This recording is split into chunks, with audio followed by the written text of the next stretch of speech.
The ads say that Red Bull gives you wings. Well, according to researchers, that's not all it gives you. Hi everyone, I'm Sasha Wood, here to tell you what Red Bull does to your body in 24 hours right after the intro.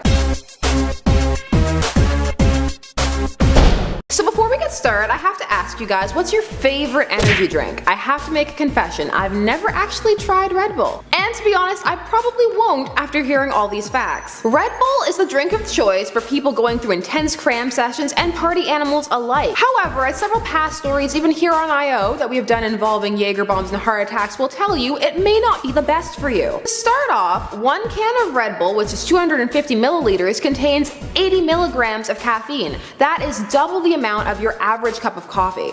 Upon ingestion, it takes 10 minutes for the caffeine to enter your bloodstream. At that point, your heart rate and blood pressure will begin to rise. By 45 minutes, you'll start feeling more alert and have a greater ability to concentrate, which is why people who are studying favor it so much. By 50 minutes, your body will have absorbed all the caffeine, and this is where your liver kicks into gear, trying to balance out the levels of just caffeine and sugar in your body. After only 1 hour, the dreaded sugar crash will occur. The caffeine will begin to dwindle, as will the sugar, leaving you feeling tired and burnt out. By 5 to 6 hours in the average human body, the caffeine will have reached its half-life and will be 50% removed from your bloodstream. However, if you have any kind of health problems, are a bit on the bigger side, or are a woman on birth control, you can double this time.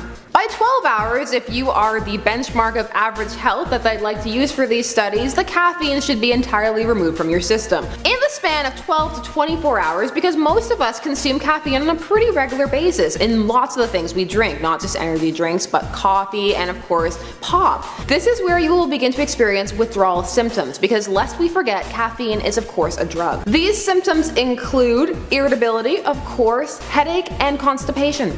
Fun. So that's 24 hours. However, after regular use, which most of us do, within 7 to 12 days, your body will have acclimated to that amount. So if you're drinking one, you're not gonna get the same feeling of energy and that high. You're gonna have to drink more and more and more. It's just like any other drug. It will never be as good as the first one you drank, unless you like stop for years and then come back to it or something. So this is why Red Bull, while on its own isn't that bad, can become dangerous if you don't know all these facts before you consume it. It does have a significantly higher amount of caffeine than most drinks, and it hits your bloodstream very quickly, but it also depletes just as quickly, so the temptation is to just drink more and more and more. However, your body can only filter out a certain level of caffeine and sugar. Long-term abuse can lead to liver and heart problems, and this can become even more of a problem when paired with a depressant like alcohol. The feeling of the depressant with a stimulant can leave you with this kind of alert yet numb feeling, and people will consume far more of the Red Bull than they normally would, and this can lead to heart attacks and in some intense cases even death. That's why researchers say that one a day is probably a good limit to set for yourself. However, it is important to note that this isn't the most caffeine-filled drink you can get on the market. I'll be honest, when I had my first coffee, I felt my heart going. It felt kind of like palpitations. So have you ever felt that fluttery feeling in your chest after drinking a caffeinated drink? If so,